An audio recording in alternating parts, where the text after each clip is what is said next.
Le choix de vous plonger dans l'actualité de la stratégie intitulée Ma Santé 2022 témoigne, ce dont je ne doutais pas, de votre mobilisation, de votre engagement pour le système de soins français et très certainement aussi des questions et des propositions que vous avez à formuler pour contribuer à cette stratégie. Notre système de santé est aujourd'hui à la croisée des chemins. Il doit faire sa mue pour s'adapter aux défis épidémiologiques, technologiques et pour répondre aux nouveaux besoins des patients et des professionnels. Il doit surtout faire face à 2 défis majeurs, garantir l'accès aux soins de l'ensemble de la population et garantir aussi la qualité et la pertinence des parcours de santé. Ce projet se décline en 9 grands chantiers pilotés par les directions du ministère, l'assurance maladie ou la Haute Autorité de Santé, et il est coordonné par la Direction générale de l'offre de soins.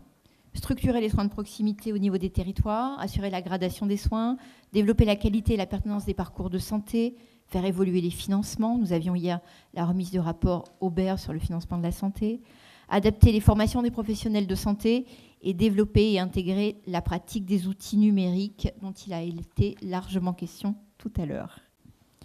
La démarche que nous avons adoptée depuis le début favorise la prise en compte des initiatives des professionnels. C'est ce que vous décrivez dans le modèle de la CPTS, c'est bien d'arriver à partir des initiatives de terrain pour finalement nourrir l'échelon national.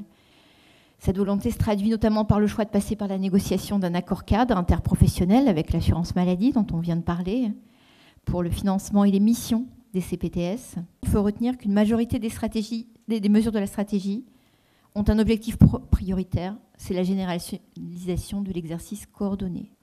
Et je ne vous surprendrai pas en disant que les pharmaciens d'officine sont au centre de la plupart de ces articulations et au centre de ces chantiers, notamment dans la future organisation territoriale de soins. Je vais m'attarder sur 3 mesures qui sont illustratrices de la place que vous êtes appelés à prendre dans la transformation du système de santé. La première, elle touche à l'évolution des pratiques. C'est le déploiement du dispositif pharmacien correspondant que nous soutenons et qui permettra aux pharmaciens d'officine de renouveler périodiquement des traitements chroniques ou d'adapter la posologie en lien étroit avec le médecin traitant. Vous savez que c'est un chemin qui est important pour nous. Cette intervention nous paraît comme une solution extrêmement pertinente pour éviter les ruptures de soins. Elle l'est d'autant plus dans les zones touchées par la désertification médicale. Elle s'appuie sur le maillage territorial. Elle fait appel au cœur de métier des pharmaciens et tire profit des relations tissées chaque jour avec les patients. Cependant, ce dispositif qui est inscrit dans le Code de santé publique depuis la loi HPST 2009 n'a jamais été appliqué en raison de l'obligation de s'inscrire dans un protocole de coopération validé par l'HAS. La disposition que nous avons portée en LFSS 2019 permet de déroger à cette obligation en la remplaçant par l'inscription des professionnels concernés, pharmaciens et médecins traitants, dans une forme d'exercice coordonné, par exemple au sein d'une maison de santé pluriprofessionnelle, d'une équipe de soins primaires ou demain d'une CPTS. La deuxième mesure dont je souhaite vous parler, l'accessibilité aux soins et l'apport du numérique en la matière. C'est le rôle, on a parlé tout à l'heure des pharmaciens dans le déploiement de la télémédecine. Le rôle des pharmaciens à faciliter le recours à une téléconsultation est évident. Il a déjà été concrétisé par la signature entre l'assurance maladie et les syndicats d'un avenant à la Convention nationale pharmaceutique. C'est cet objectif que nous poursuivons en inscrivant dans le projet de loi de la future loi de santé une mesure télésoins qui permettra aux pharmaciens, aux auxiliaires médicaux de pratiquer à distance ces actes de télésoins par vidéotransmission et mettront en relation un pharmacien et un patient, par exemple pour des bilans médicamenteux ou l'accompagnement de patients, par exemple asthmatiques, ou pour des actions de prévention et de promotion de la santé prévues par le décret d'octobre 2018. La troisième mesure, c'est la nécessité d'inscrire son exercice de demain dans un exercice coordonné et pluriprofessionnel. Et je sais que ce sont des valeurs auxquelles vous êtes très attachés. C'est le déploiement des CPTS. Et je tiens à redire que tous les professionnels d'un territoire peuvent adhérer à une CPTS. C'est vraiment le caractère pluridisciplinaire de la CPTS qui en fera sa richesse et sa réussite. L'objectif est de mailler l'ensemble du territoire d'ici 2022.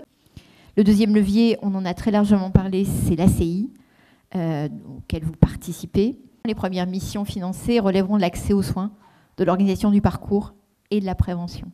Les pharmaciens sont impliqués dans toutes ces missions et les mesures que j'ai évoquées précédemment, pharmaciens correspondants, télésanté, sont prévues pour s'appliquer et développer leur pleine efficacité dans le cadre des CPTS. Ces CPTS, effectivement, ce n'est pas un objet conçu de manière technocratique. Elles n'ont de sens que si elles sont un espace d'innovation, un espace saisi par les équipes au plus près du terrain pour expérimenter, développer de nouvelles interventions visant à améliorer et à sécuriser le parcours des patients. C'est le cas par exemple de la prévention de la iatrogénie médicamenteuse, avec l'exemple de la conciliation médicamenteuse en sortie d'hospitalisation. Cette conciliation peut parfaitement trouver son cadre dans le cadre de la CPTS sur le lien et la sécurisation des sorties ville-hôpital.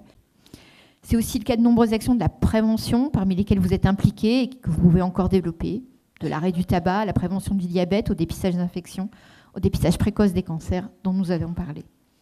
C'est enfin le cas de toutes les coopérations entre pharmaciens et autres professionnels de santé, notamment les médecins, qu'il est possible d'expérimenter en matière d'accès aux soins, dès lors qu'ils participent à un même projet de santé, partage des données médicales de façon sécurisée.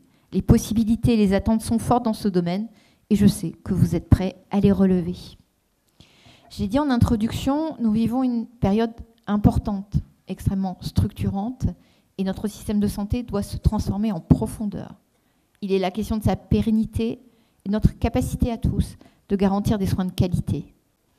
Il y aura donc de la place pour tous les nouveaux modèles de soins, de prévention qui feront tomber les barrières entre les pratiques professionnelles de santé au profit des nouvelles coopérations et au profit de l'accès aux soins des patients. Il est possible, même si c'est difficile, de dépasser les logiques sectorielles.